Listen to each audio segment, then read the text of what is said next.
सिद्धि के देवता है।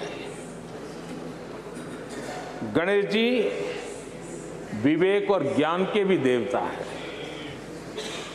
इस पावन दिवस पर हमारा ये शुभारंभ संकल्प से सिद्धि की ओर एक नए विश्वास के साथ यात्रा को आरंभ करने का है। आजादी के अमृतकाल में हम जब नए संकल्पों को लेकर के चल रहे हैं, तब अब जब गणेश चतुर्थी का पर्व आज है, तब लोकमान्य तिलक की याद आना बहुत स्वाभाविक है। आजादी के आंदोलन में लोकमान्य तिलक जी ने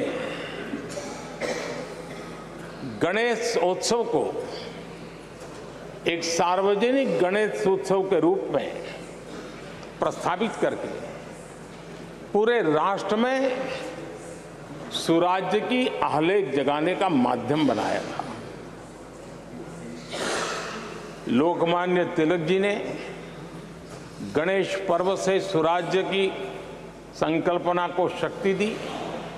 उसी प्रकार से आज ये गणेश चतुर्थी का पर्व लोकमान्य तिलक जी ने स्वतंत्र भारत स्वराज्य की बात कही थी। आज हम समृद्ध भारत गणेश चतुर्थी के पावन दिवस पर उसकी प्रेरणा के साथ आगे बढ़ रहे हैं। सभी देशवासियों को इस अवसर पर फिर एक बार मैं बहुत बहुत बधाई देता हूं। आदरणीय अध्यक्ष जी, आज संवत्सरी का भी पर्व है। ये अपने आप में एक अद्भुत परंपरा है। इस दिन को एक प्रकार से क्षमा वाणी का भी पर्व कहते हैं। आज मिच्छामि दुक्कड़म कहने का दिन है। ये पर्व मन से, कर्म से, वचन से अगर जाने अनजाने किसी को भी दुख पहुंचाया है तो उसकी क्षमा याचना का अवसर है।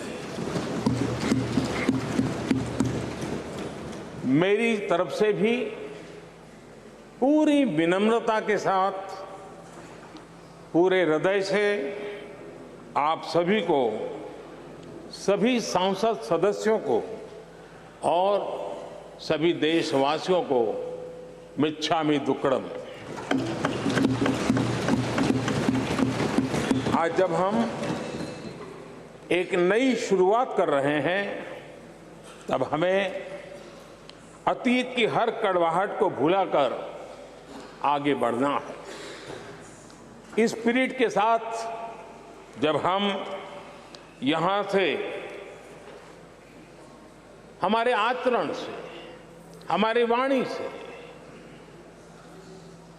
हमारे संकल्पों से जो भी करेंगे, देश के लिए, राष्ट्र के एक एक नागरिक के लिए वो प्रेरणा का कारण बनना चाहिए और हम सबको इस दायित्व को निभाने के लिए भरसक प्रयास भी करना चाहिए। आदरणीय अध्यक्ष जी, ये भवन नया है, यहां सब कुछ नया है, सारी व्यवस्थाएं नई हैं।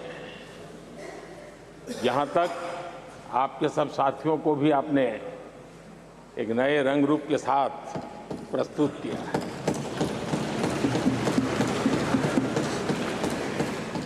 सब कुछ नया है, लेकिन यहां पर कल और आज को जोड़ती हुई एक बहुत बड़ी विरासत का प्रतीक भी मौजूद है।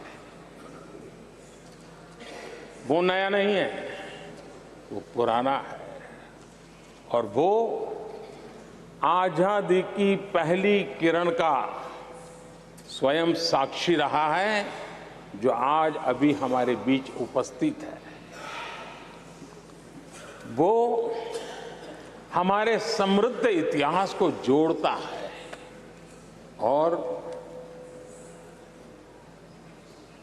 जब आज हम नए सदन में प्रवेश कर रहे हैं, संसदीय लोकतंत्र का जब ये नया गृह प्रवेश हो रहा है, तो यहां पर आजादी की पहली किरण का साक्षी, जो आने वाली पीढ़ियों को भी प्रेरणा देने वाला है, वैसा पवित्र सेंगोल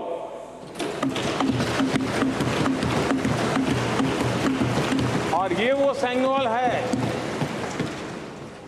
जिसको भारत के प्रथम प्रधानमंत्री पंडित नेहरू का स्पर्श हुआ था। ये पंडित नेहरू के हाथों में पूजा विधि कर करके आजादी के पर्व का प्रारंभ हुआ था और इसलिए एक बहुत महत्वपूर्ण अतीत को उसके साथ ये सेंगोल हमें जोड़ता है। तमिलनाडु की महान परंपरा का वो प्रतीक तो है ही, देश को जोड़ने का भी, देश की एकता का भी वो प्रतीक है। और हम सभी माननीय सांसदों को हमेशा जो पवित्र सेंगोल पंडित नेहरू के हाथ में शोभा देता था, वो आज हम सबकी प्रेरणा का कारण बन रहा है। इससे बड़ा गर्व क्या हो सकता है। आदरणीय अध्यक्ष जी, नए संसद भवन की भव्यता आधुनिक भारत के महिमा को भी मंडित करती है। हमारे श्रमिक, हमारे इंजीनियर्स, हमारे कामगारों, उनका पसीना इसमें लगा है और कोरोना काल में भी उन्होंने जिस लगन से इस काम को किया है, क्योंकि मुझे कार्य जब चल रहा था तब उन श्रमिकों के बीच आने का बार बार मौका मिलता था और खास करके मैं उनके स्वास्थ्य को लेकर के उनसे मिलने आता था। लेकिन ऐसे समय भी उन्होंने इस बहुत बड़े सपने को पूरा किया। आज मैं चाहूँगा कि हम सब हमारे उन श्रमिकों का, हमारे उन कामगारों का, हमारे इंजीनियर्स का हृदय से धन्यवाद करें, हृदय से, क्योंकि उनके द्वारा निर्मित भावी पीढ़ियों को प्रेरणा देने वाला है। और 30,000 से ज्यादा श्रमिक बंधुओं ने परिश्रम किया है, पसीना बहाया है इस भव्य व्यवस्था को खड़ी करने के लिए और कई पीढ़ियों के लिए ये बहुत बड़ा योगदान है। माननीय अध्यक्ष जी, मैं उन श्रमयोगियों का नमन तो करता ही, लेकिन एक नई परंपरा का प्रारंभ हो रहा है, इसका मुझे अत्यंत आनंद है। इस सदन में एक डिजिटल बुक रखी गई है, जिस डिजिटल बुक में उन सभी श्रमिकों के पूरा परिचय इसमें रखा गया है, ताकि आने वाली पीढ़ियों को पता चलेगा कि हिंदुस्तान के किस कोने से कौन श्रमिक ने आकर के इस भव्य इमारत को, यानी उनके पसीने को भी अमरत्व देने का प्रयास इस सदन में हो रहा है। ये एक नई शुरुआत है, शुभ शुरुआत है और हम सब के लिए गर्व की शुरुआत है। मैं इस अवसर पर 140 करोड़ देशवासियों की तरफ से, मैं इस अवसर पर लोकतंत्र की महान परंपरा की तरफ से हमारे इन श्रमिकों का अभिनंदन करता हूं। आदरणीय अध्यक्ष जी, हमारे यहां कहा जाता है, यत् भावो तद् भवति, और इसलिए हमारा भाव जैसा होता है वैसे ही कुछ घटित होता है। यद भावो तद्भवति। और इसलिए हम जैसी भावना करते हैं और हम जैसी भावना करके प्रवेश किया है, मुझे विश्वास है भावना भीतर जो होगी हम भी वैसे ही खुद भी बनते जाएंगे, और वो बहुत बड़ी स्वाभाविक है। भवन बदला है, मैं चाहूंगा भाव भी बदलना चाहिए, भावना भी बदलनी चाहिए।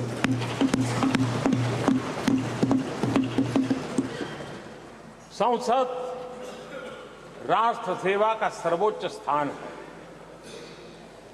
ये संसद दलहित के लिए नहीं है।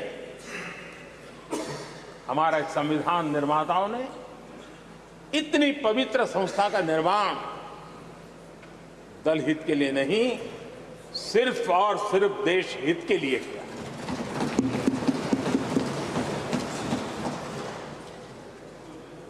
नए भवन में हम सभी अपने वाणी से, विचार से, आचार से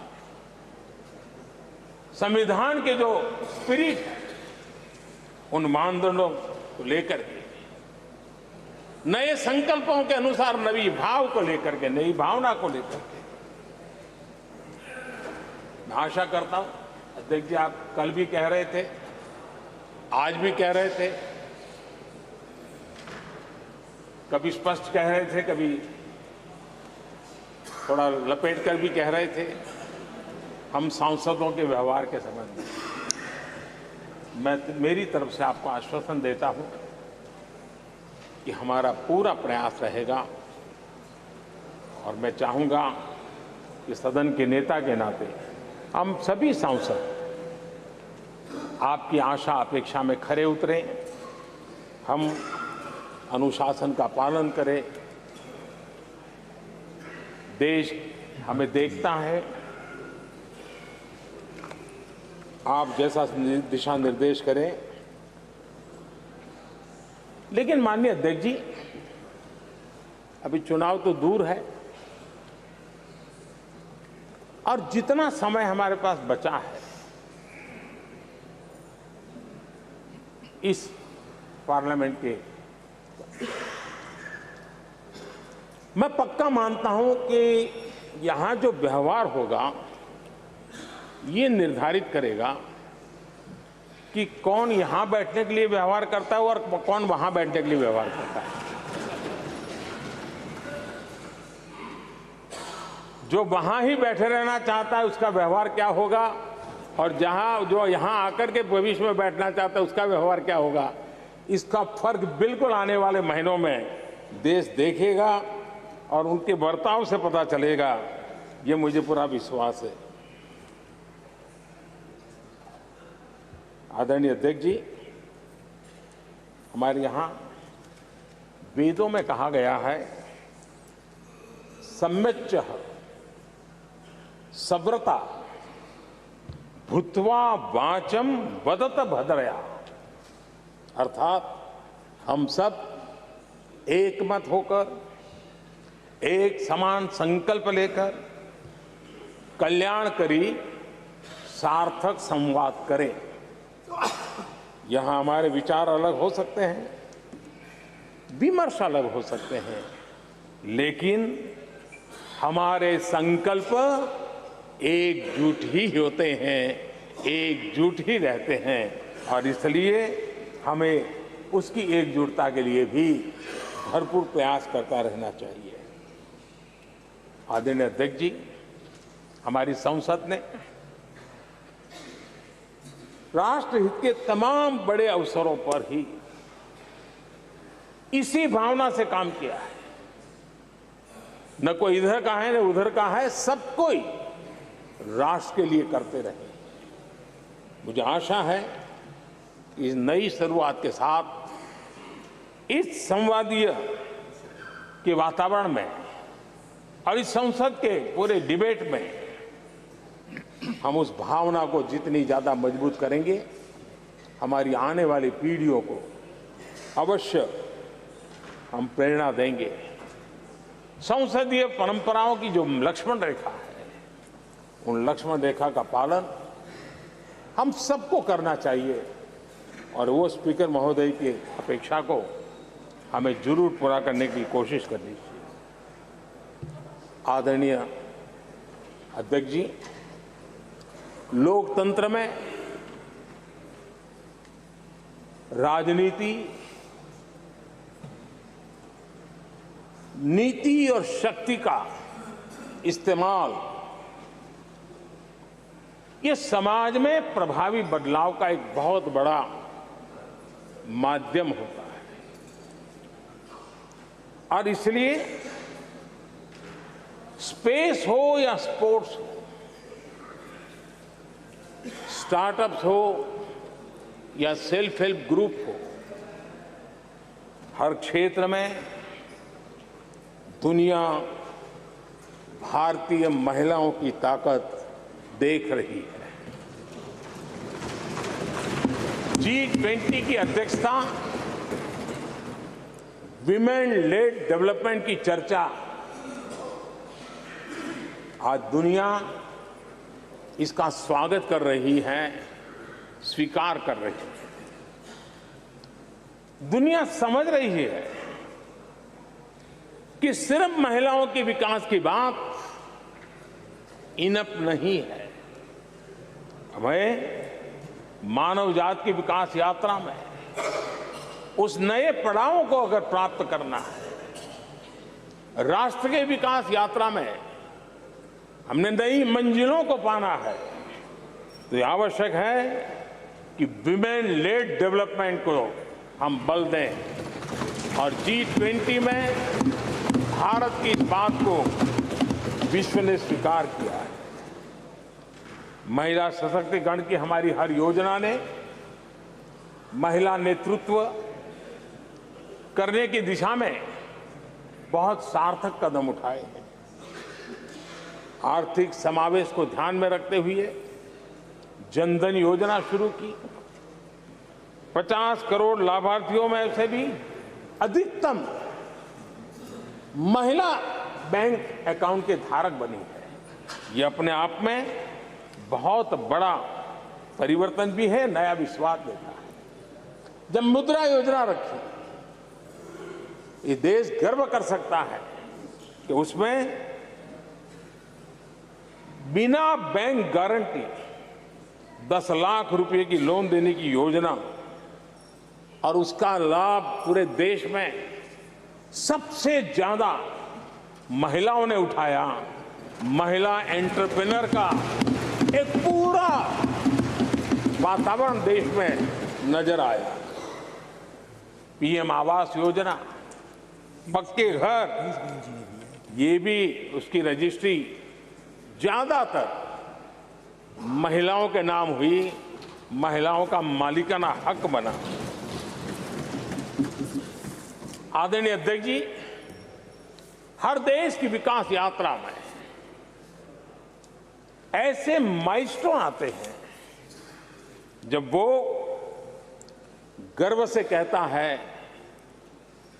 कि आज के दिन हम सब ने नया इतिहास रचा है। ऐसे कुल पल जीवन में प्राप्त होते हैं। और आदरणीय अध्यक्ष जी, नए सदन के प्रथम सत्र के प्रथम भाषण में मैं बड़े विश्वास और गर्व से कह रहा हूं कि आज की ये पल, आज का ये दिवस, संवत्सरी हो, गणेश चतुर्थी हो, उससे भी आशीर्वाद प्राप्त करते हुए इतिहास में नाम दर्ज करने वाला समय है।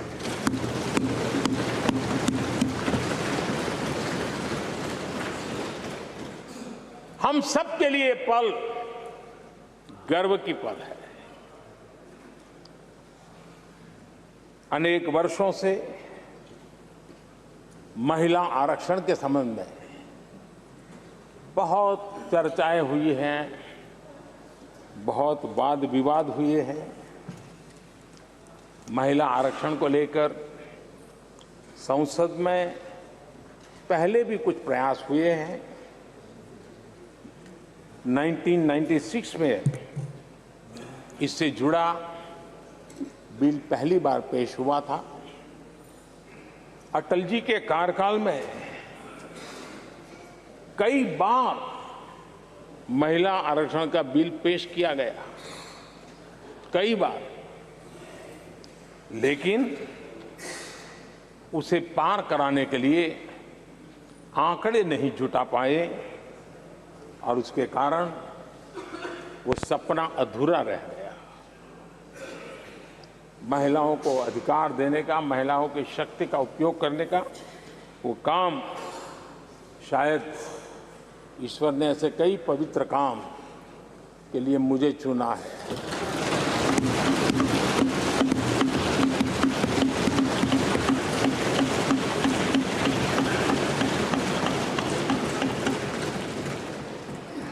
एक बार फिर हमारी सरकार ने इस दिशा में कदम बढ़ाया है। कल ही कैबिनेट में महिला आरक्षण वाला जो विधेयक है उसको मंजूरी दी गई है।